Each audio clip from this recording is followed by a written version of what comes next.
Good morning. Welcome to Inquisition Update. My name's Tom Press, and I'll be your host for the next hour. You're listening to FirstAmendmentRadio.net. Thanks for tuning in, everybody. And now we'll continue where we left off yesterday on the program in our discussion of the Jesuit infiltration into Protestant England to overthrow the Protestant crown and to restore papal control, both spiritual and temporal control of England. This is instructive, very instructive for Americans today to realize what role the Jesuits are playing in this country, what role the papacy is playing in, not only in this country, but in every country in the world. Repeating the adage that the New World Order is simply the reconstruction on a global scale, the old world order, where the Pope ruled supreme over the kings of the earth, and everyone paid their allegiance, both spiritual and temporal, to the papacy. The counterfeit Christ, the Antichrist, biblically, historically, and prophetically, the Antichrist of Scripture.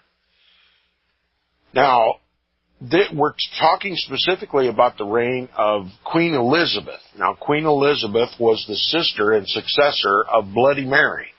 Bloody Mary was a Roman Catholic, devout papist, and a monarchist, and she heavily persecuted Protestants, non-Catholics.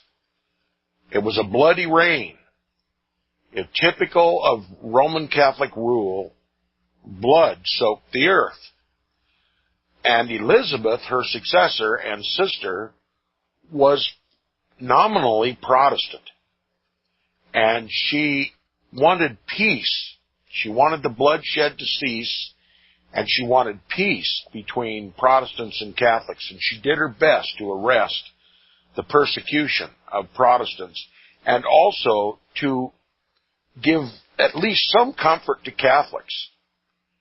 Now, it says, during the reign of Queen Elizabeth, the papal authorities renewed their exertions to put a stop to Protestantism in England and sent more Jesuits there for that purpose. Okay?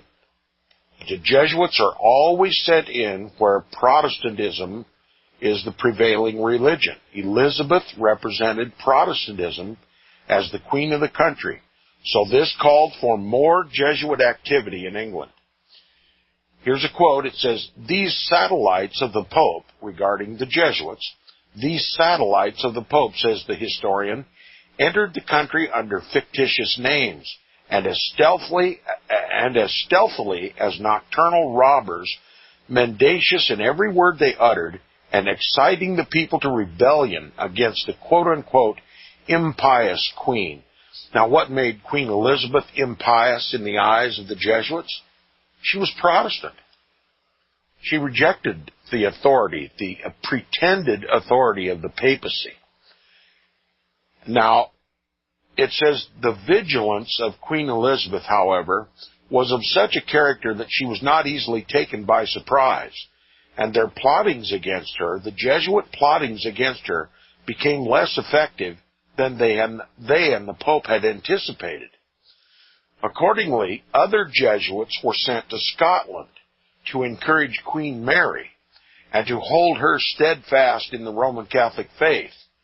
But they were unsuccessful in the attempt to stir up rebellion there, and being fearful of detection and arrest, escaped out of the country as fugitives from justice.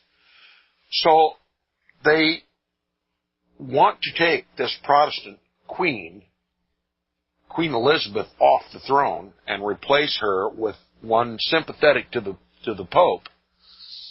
And they even tried to incite a rebellion in Scotland to help assist in the overthrow of Queen Elizabeth. Now, it says, nevertheless, they accomplished one thing, which was to carry away with them several young English noblemen to be educated by the Jesuits at Flanders, so as to fit them for treason against their own country, repeating in this the experiment Ignatius Loyola had made in Germany. So they're going to take noble children and take them to Rome and educate them in Jesuit beliefs and doctrine, teaching them that the only legitimate government in the world is one that is subservient to the papacy, and inculcate through them a rebellion in England against the British Protestant crown. This is exactly what they did in Germany. Now, I suggested yesterday that in America it's no longer necessary to take the bright minds of our youth and ship them to Rome to educate them in the ways of Romanism. They do it right here in the country. They do it domestically at the 28 Jesuit universities, right here on terra firma, Protestant USA. Okay, the Jesuits have full reign in this country. They've never been resisted, and they've set up their education system right here within the country. And those who go to the Jesuit universities in this country are taught in the ways of Jesuitism. That's why it's so significant when researching particular members of our government to take note of where they were educated. Were they educated in a Jesuit university? Are they taught the divine right of kings, the divine right of the Pope to rule, and that noblemen should always sit in the halls of Congress? Those who are noble because they kowtow to the papacy? Those who will stealthily, by sapping and mining, slowly convert this country through legislation into a Roman Catholic country? That's why it's so important to investigate the education of politicians today. And many you'll find the most powerful people in our government today were trained in these Jesuit universities. They're overthrowing the country little by little, brick by brick. They're building not America, but Romerica, throwing this country back in the lap of the papacy. It says, nevertheless, they accomplished one thing when they went into Scotland to try to start a rebellion or an uprising in Scotland to unseat Queen Elizabeth. He says, nevertheless, they accomplished one thing, which was to carry away with them several young English noblemen to be educated by the Jesuits in Flanders so as to fit them for treason against their own country, repeating in this the experiment that Ignatius Loyola made in Germany. Now it says all these movements, although not immediately followed by any direct consequences, tend to show how ready the Jesuits were to make secret and incendiary war upon anything or any country upon which the pontifical curse was resting. Now I'll ask the question, is there a pontifical curse that is resting upon the United States of America? Yes, indeed, there is. Vatican Council I, the decree of papal infallibility, which means the Pope has the divine right to rule the world, and also Pope Pius IX's encyclical and syllabus of error of 1864, which damned every tenet of our Protestant Constitution and our free form of government, our representative form of government. And for those of my listeners who have not ever read the encyclical and syllabus of error of 1864 by Pope Pius IX, I encourage you to do so and realize, though you've never heard it in the schools, you've never heard it in the churches, it's never talked about in the mainstream media, and it's certainly never talked about on the Alex Jones show, there is a pontifical curse resting upon this Protestant nation, just like there was a pontifical curse resting upon the Protestant government of England and the Protestant government of Germany. Make America Catholic. By hook or by crook, by whatever means available, make America Catholic. Restore the temporal and the spiritual power of the biblical Antichrist, the one who calls himself the vicar or the replacement of God on earth. And that's what they're doing. He continues, he says, and they show, moreover, their subtle methods of procedure, how they were trained and educated in adroitness and cunning, the more easily to mislead others, how they raised hypocrisy and deceit up to the side of virtue, how they endeavored to attach to falsehood the merit which belongs alone to the truth, and how, in order to be all things to all men, they were required to be what they were not, or not to be what they were, in order, by deception, to accomplish the subjugation of England to the authority of the Pope.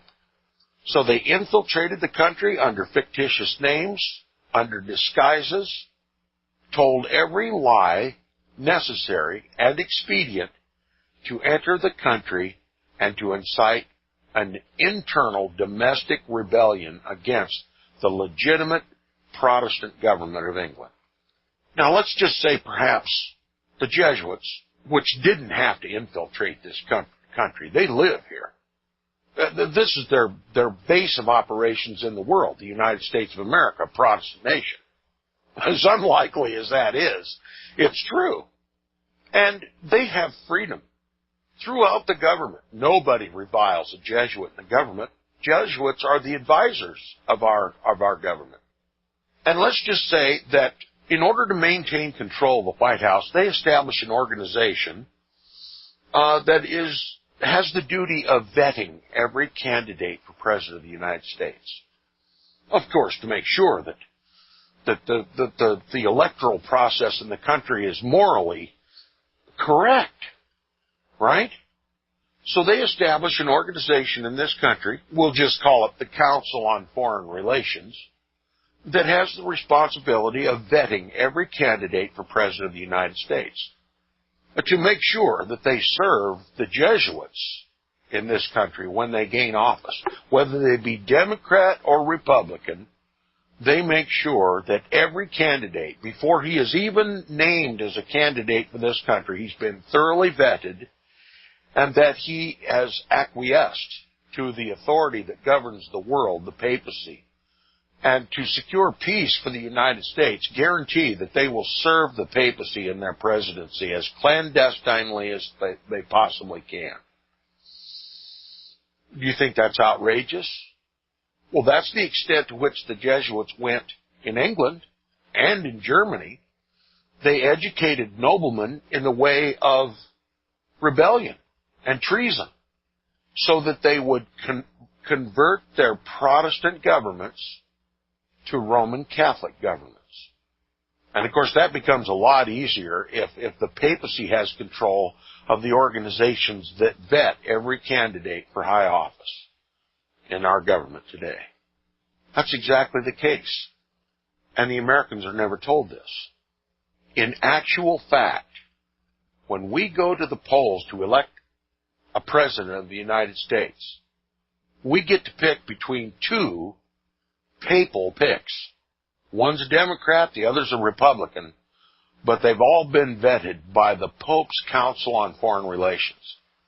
And they've all already sworn an oath to serve the papacy as best they can without starting a Protestant Reformation, a rebellion, without the public ever finding out that the Roman Catholic Church has complete control of the White House. Now, I beg my listeners to differ. I beg my listeners to explain why, no matter what president is sitting in the Oval Office, whether he be black, white, Democrat, Republican, whatever religion, whatever faith, they all go to Rome and kiss the ring of the Pope. Why is that? And why, no matter whether there's a Democrat or Republican in the White House, we the people, consistently lose our rights. Now we don't even have the presumption of privacy in this country anymore.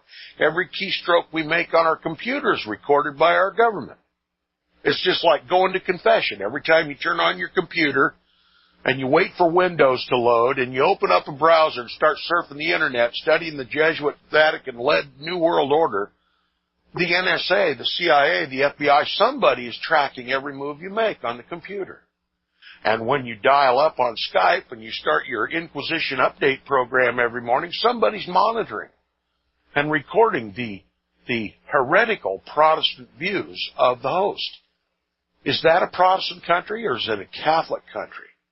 Why is it now even in the mainstream media touted that our government is observing, recording, and documenting everything we think, do, and say in this country, as though every avenue, every venue of communication, whether it be amateur radio, as in my experience, or the internet, as is Inquisition Update, over the telephone, is being monitored. The government has the right to monitor everything that you think, do, and say. They've got the right to record what you buy, what you sell. Every time you enter your bank account and make a transaction and access your bank account, it's recorded. And all of it to be held as evidence. Again, everything you do is like waltzing into the confessional box of a Roman Catholic Church and confessing everything you think, do, and say to a priest, a pedophile priest. No presumption of privacy and no presumption of innocence either. That's not a Protestant government.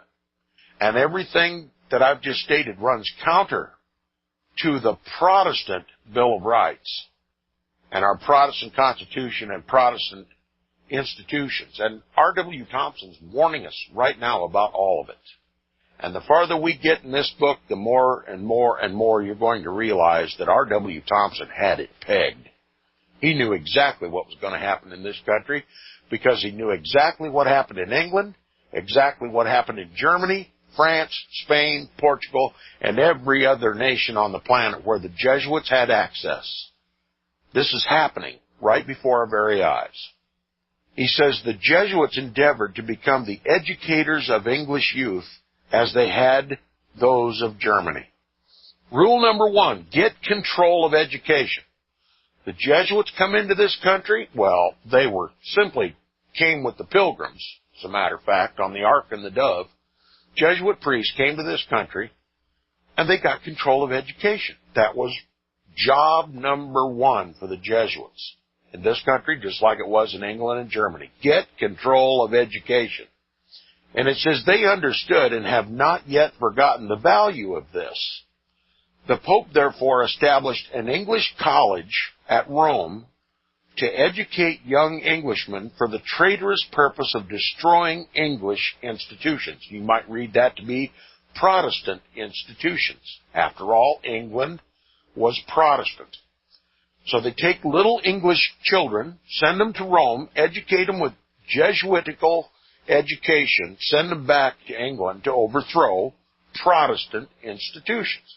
See, the Jesuits never fight their battles hand to hand. They always rely upon proxies who have been educated into their intrigues to do the fighting for them. Jesuits are cowards, all right?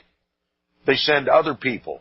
They're too precious to engage in battle, so they always create their own allies and then let them do the dirty work, betraying their own faiths in many cases. Now, Ignatius Loyola conceived this idea as a covert and strategic method of uprooting obnoxious governments. Now, what are obnoxious governments? Those who resist both the spiritual and temporal power of the Pope.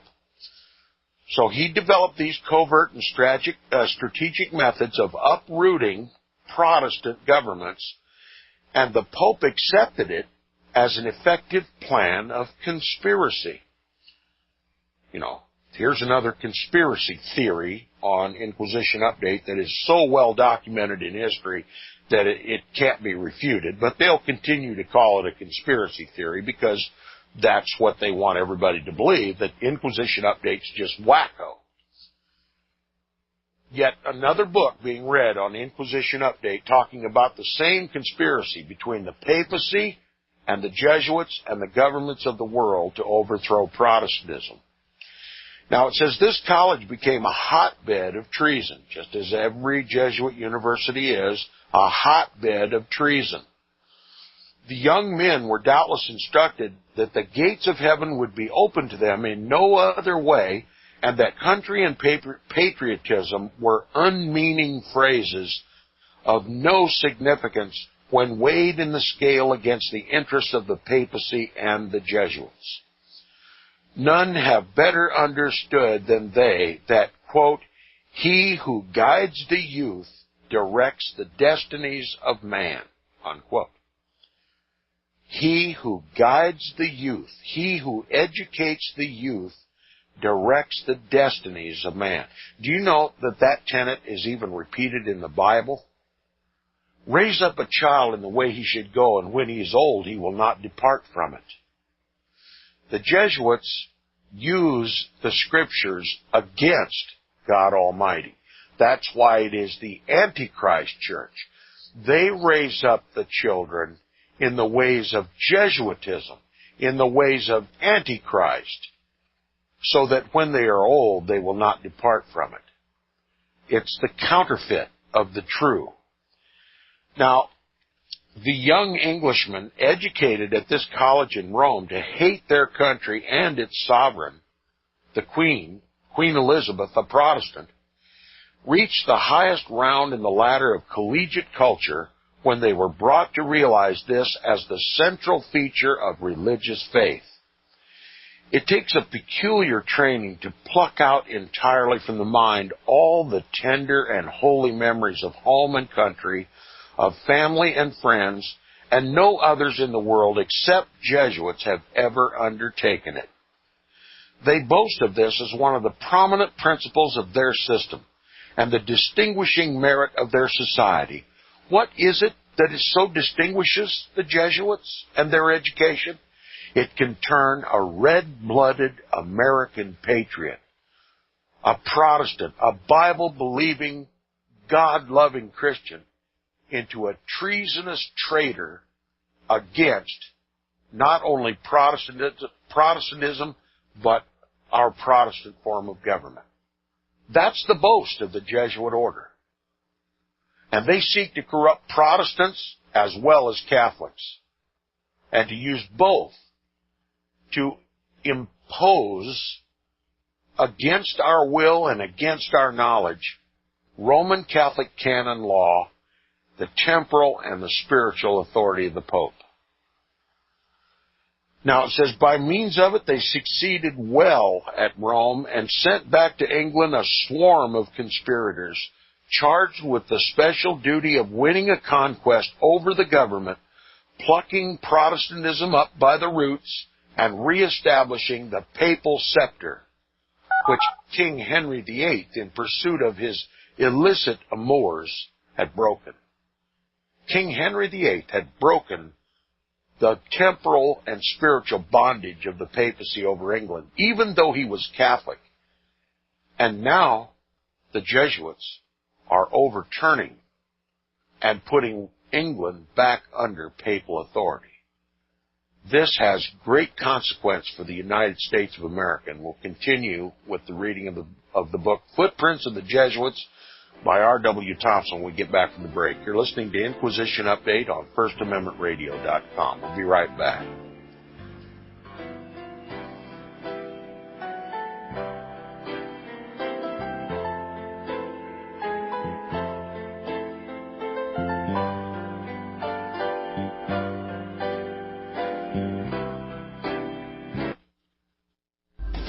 Years ahead of the dominant media, FirstAmendmentRadio.com and FirstAmendmentRadio.net.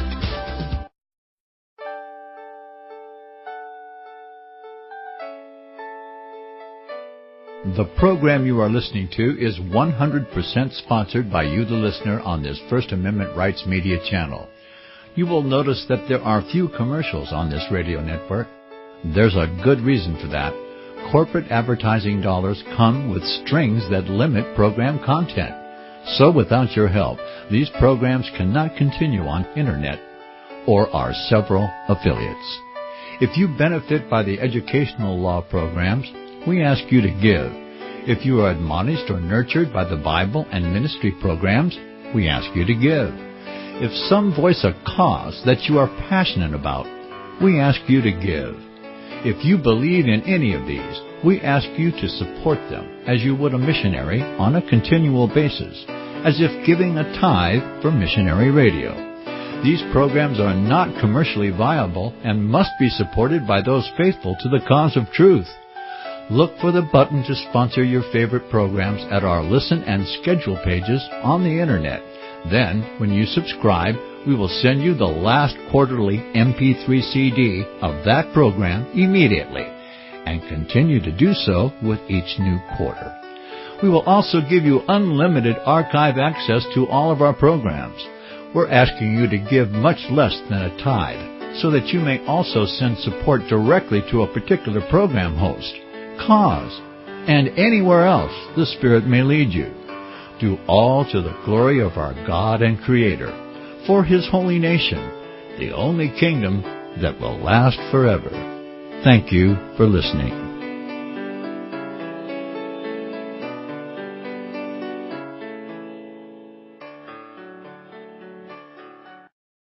Visit crosstheborder.org, crosstheborder.org, to get your print, EPUB, or PDF version of the book, The Rapture Will Be Canceled. That's crosstheborder.org. I know you all want answers, and believe me, so do I, and I'll do my best to get them. Despite Nicolas Cage's promise to do his best to get left behind rapture answers for us, don't hold your breath. Not everyone believes Left Behind is true prophecy. Some may even regard as conspiratorial the mainstream re-release of the Left Behind movie with actor Nicolas Cage portraying the main character as an attempt to further reinforce in the minds of all this perception of false prophecy in order to condition the masses for the play about to begin. If you want true Bible prophecy answers, get the book, The Rapture Will Be Canceled. The author exposes the Latin rapture origin, the 7-year tribulation deception, true Bible revelation of Daniel's 70 weeks, the abomination of desolation, the restrainer, America in the Revelation, the image of the beast and the mark of the beast, and the truth about God's chosen people, and so much more about Bible prophecy. This book will shatter the Left Behind paradigm of future events. Get the book, The Rapture Will Be Canceled. Visit crosstheborder.org, crosstheborder.org, to get your print, EPUB, or PDF version of the book, The Rapture Will Be Canceled. That's crosstheborder.org.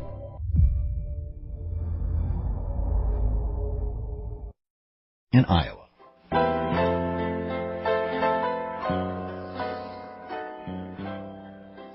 Welcome back from the break. You're listening to Inquisition Update on FirstAmendmentRadio.com. Before we continue, if you wish to support Inquisition Update, please support FirstAmendmentRadio.com. I appreciate the prayers of my listeners, but the bills need to be paid, and it's First Amendment Radio that sponsors and pays for Inquisition Update. I couldn't afford this airtime if I were required to pay for it. First Amendment Radio sees the value of these books and the information that I add, the light that I add to these books, and brings them to you. And it's up to you, the listeners, to help cover the cost. Prayerfully support FirstAmendmentRadio.com. And if you wish to contact me, please do so by emailing me, tom@seawaves.us. That's tom@seawaves.us. tom@seawaves.us. Now we'll continue where we left off before the break in the first full paragraph on page 135, if you've got a copy of this book and are following along. It says, Elizabeth, as queen, was the great obstacle to papal success. Her position was a peculiar one.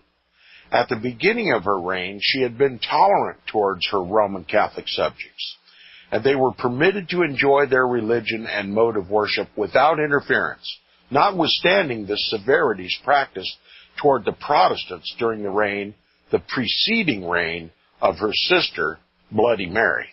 I started out with describing Bloody Mary at the beginning of the program. She was a persecutor of the saints. She shed their blood unapologetically. She treated them as heretics according to Roman Catholic canon law. She was a papist and a monarchist and a divine writer.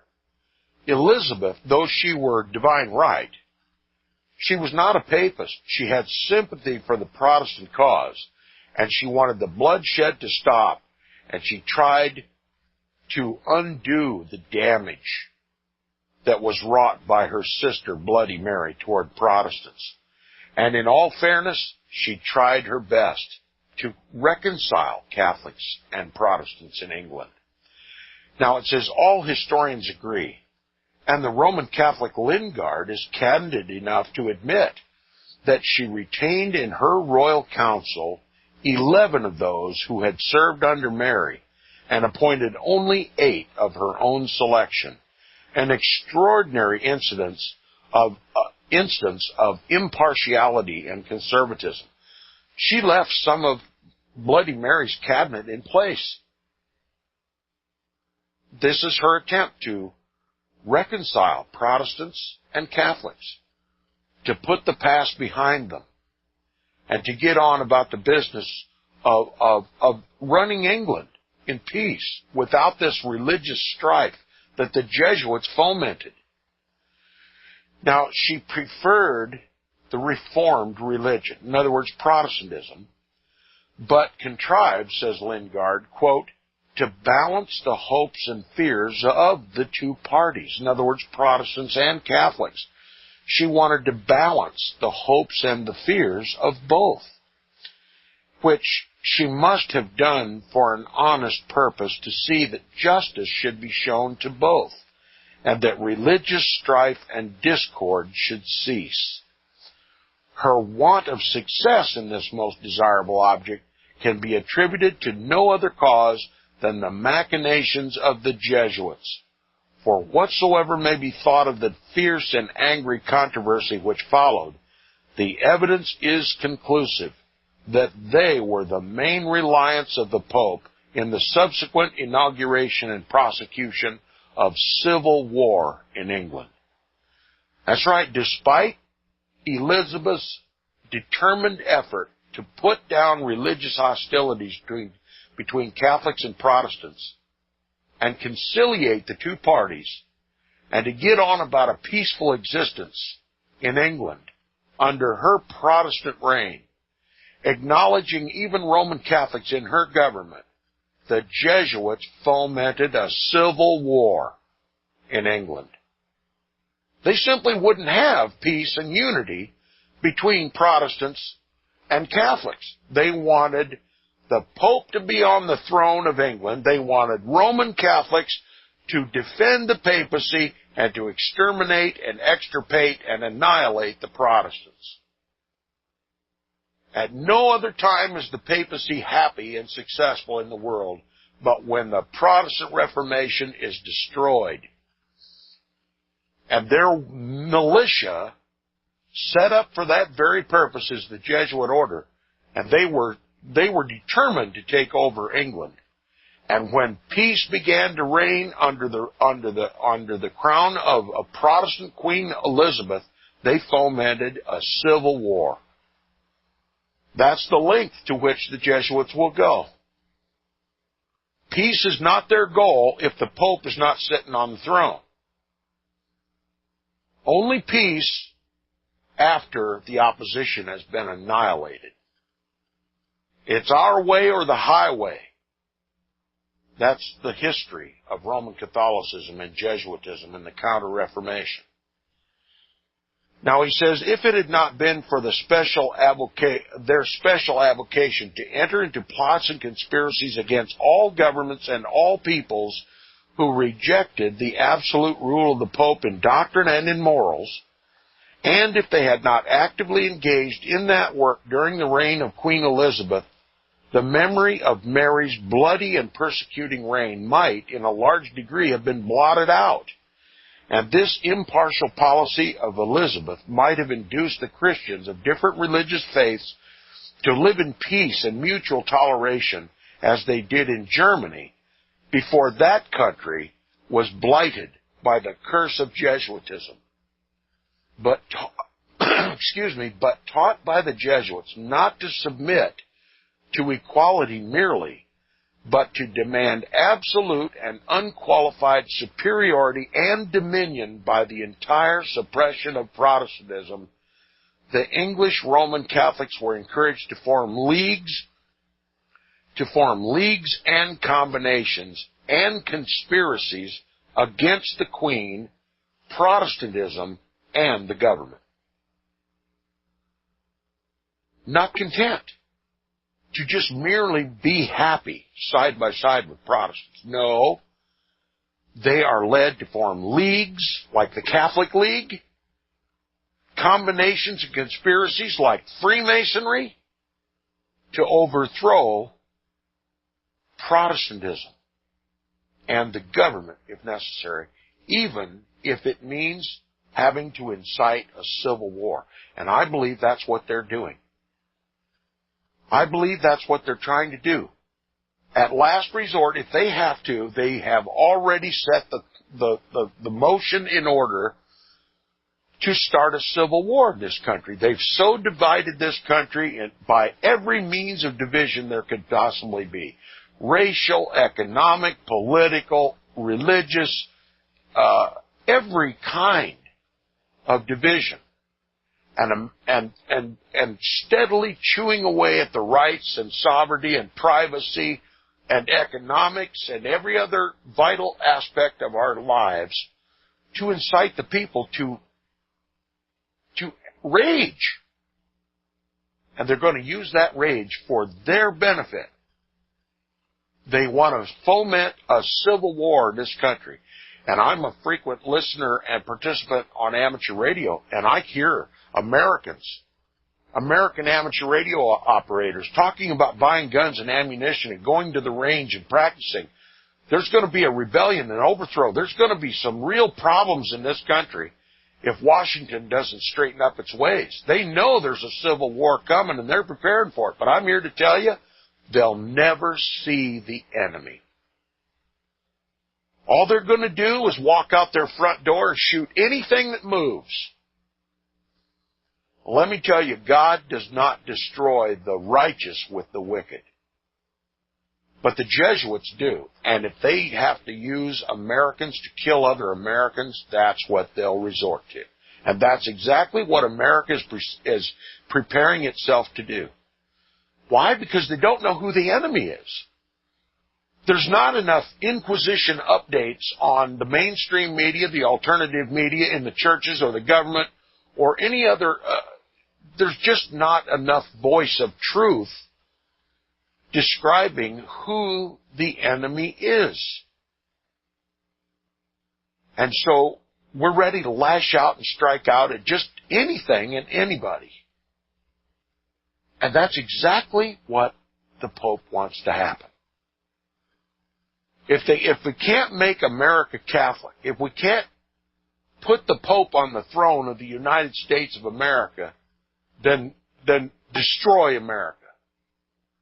Do you know the papacy views Catholics in this country, the American Roman Catholic Church, having lived under a Protestant constitution, free institutions, able to speak out against the Pope if they want to, able to defy Roman Catholic canon law by practicing birth control, by whatever liberality they want to. The papacy regards the American Roman Catholic Church as apostate, as a liberal, just a bit better than an evangelibelly. All of them heretics in the Pope's view. Now, if the Pope sees no opportunity to reestablish his temporal and spiritual throne in the United States of America and rally Roman Catholics to his aid and support in the directive to destroy Protestantism, lock, stock, and barrel in this country, and to make America Roman Catholic, the papacy would soon see us all die. Heretics alike, Catholics and Protestants, who cares? Incite a civil war, let them kill each other. Do you know if one American loads around and launches it at another American, the Pope wins. The Jesuits win. I think we ought to follow the law of God. Thou shalt not kill. Do you know that if not one single American sought to kill another American, whether they be Democratic, Republican, black, white, or any of the other divisions that they've so carefully cultivated in this country, if every one of us decided that no matter what happens, that we would not kill another human being, do you know the Jesuits would be completely out of gas?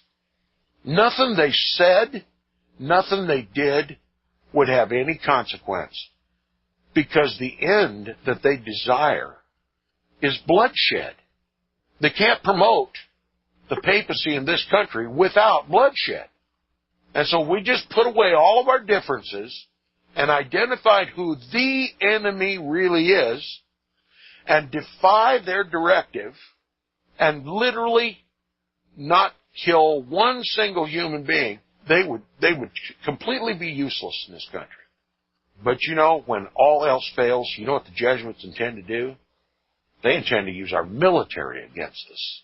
If the American people won't kill one another, then they'll use the military to do it. And if the military won't cooperate, they'll divide the military into different sides and they'll annihilate each other. That's how the Jesuits operate. No holds barred. It's our way or the highway. And that's why I see if this New World Order begins to falter, this Jesuit-led counter-reformation, the reestablishment of the old world order under the name of new, the Jesuits won't hesitate to resort to global nuclear annihilation. It's our way or the highway. And all of this, you might think, is going a bit too far, but it's simply because you lack the education necessary. The education that R.W. Thompson is giving us. This is the message that R.W. Thompson is telling us. They resorted to every and any means to overthrow the Protestant government of England, just as they resorted to any and every means to overthrow the Protestant government of Germany. America is viewed by the papacy as a Protestant heretical government, and it is a de facto government, and it should be replaced by the only divine authority on the earth, a papal government. Elizabeth was under the pressure placed upon her by the Jesuits.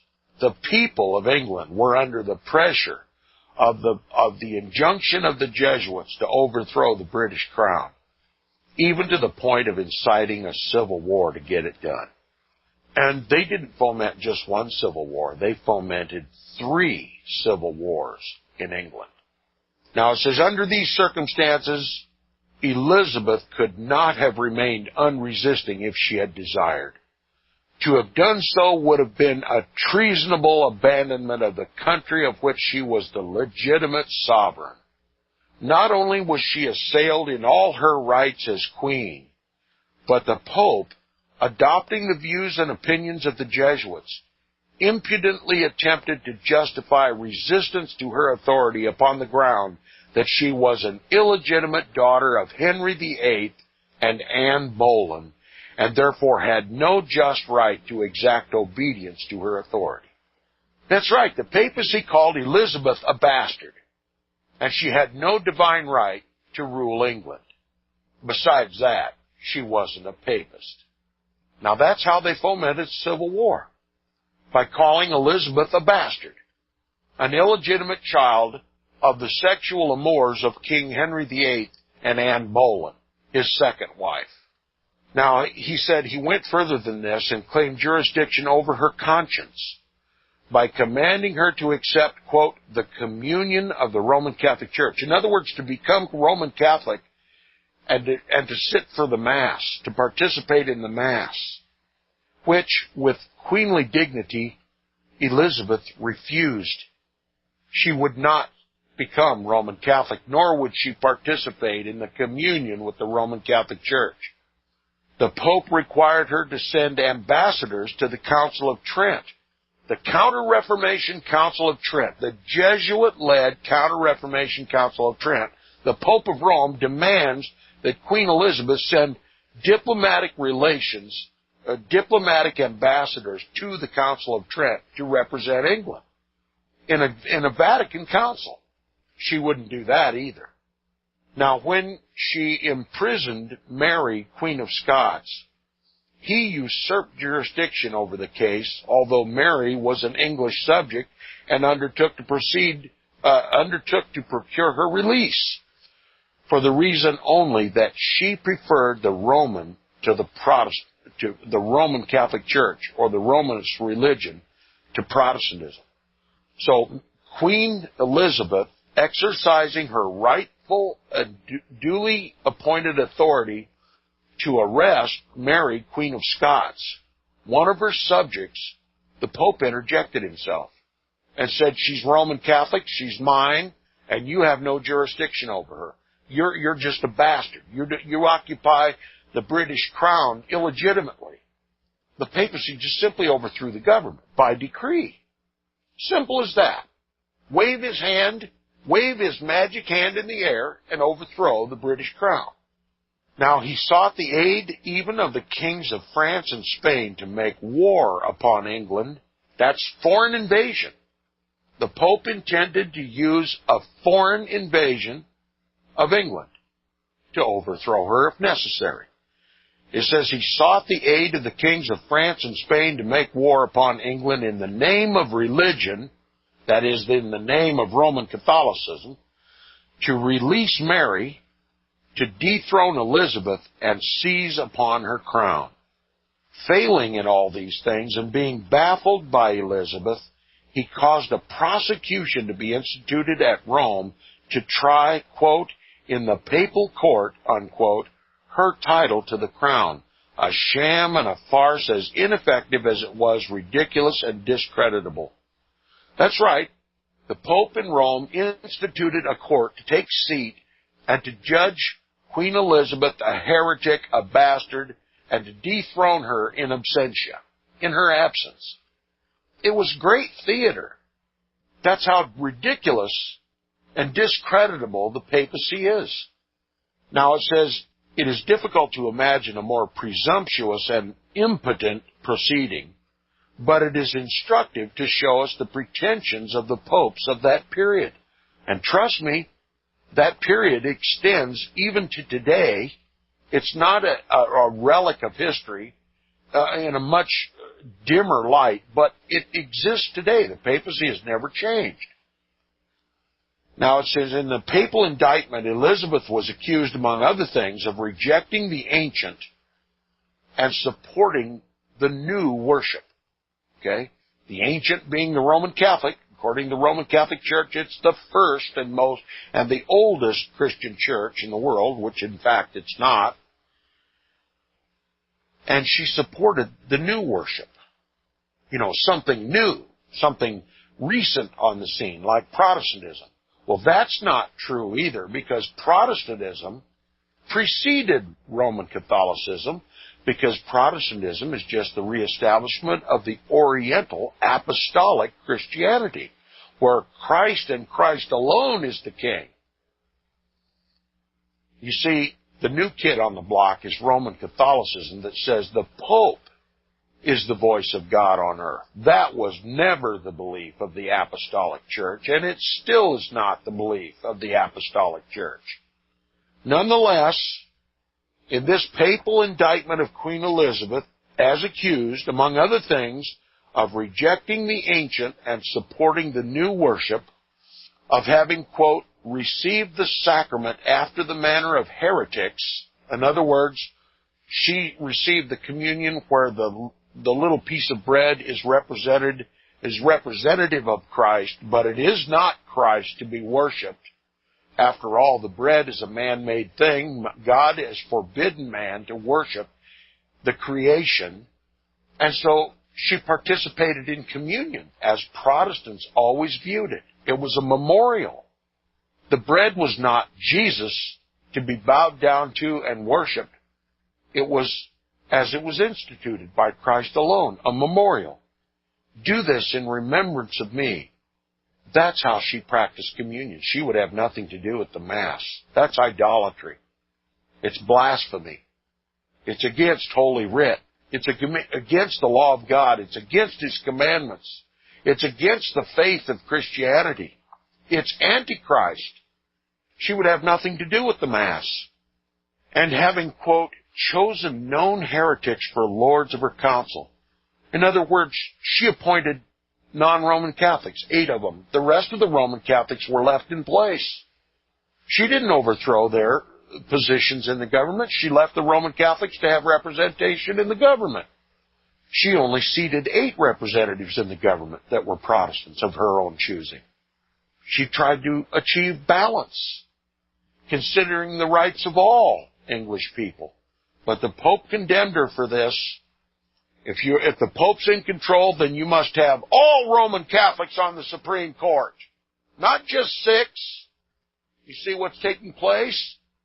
And we had a so-called President George W. Bush that presented himself to the American people as being an evangelical. But every one of his appointees to the Supreme Court were Roman Catholic. How ecumenical of him, right? And it says, having, quote, imposed an oath derogating from the rights of the Holy See, unquote. Do you know what that oath was? An oath to the people and not to the Pope.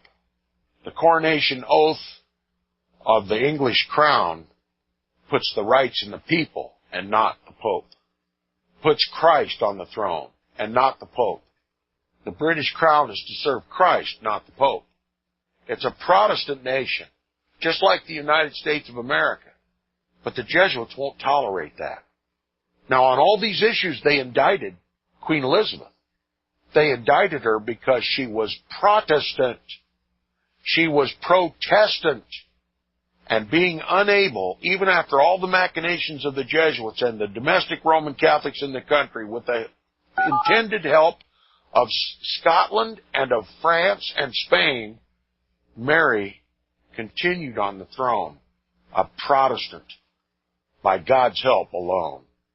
And that's what we need to solicit in this country, God's help. Okay, that wraps it up for this week. We'll continue where we left off Monday on the program. Thanks for listening today. Please email me, tom@seawaves.us, and we'll see you Monday on Inquisition Update. Thanks for listening.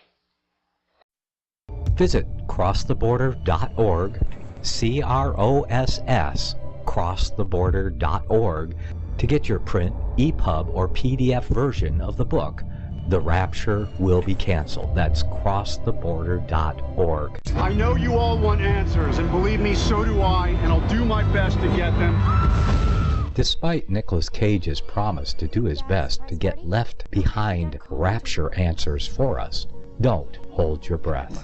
Not everyone believes Left Behind is true prophecy. Some may even regard as conspiratorial the mainstream re-release of the Left Behind movie, with actor Nicolas Cage portraying the main character, as an attempt to further reinforce in the minds of all this perception of false prophecy, in order to condition the masses for the play about to begin. If you want true Bible prophecy answers, get the book, The Rapture Will Be Canceled.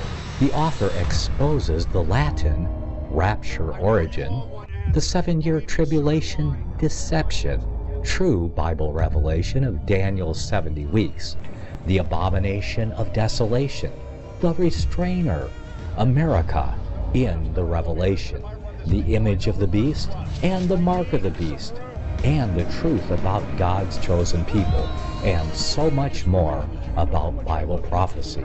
This book will shatter the Left Behind paradigm of future events. Get the book, The Rapture Will Be Canceled. Visit crosstheborder.org, CROSS, crosstheborder.org, to get your print, EPUB, or PDF version of the book, The Rapture Will Be Canceled. That's crosstheborder.org.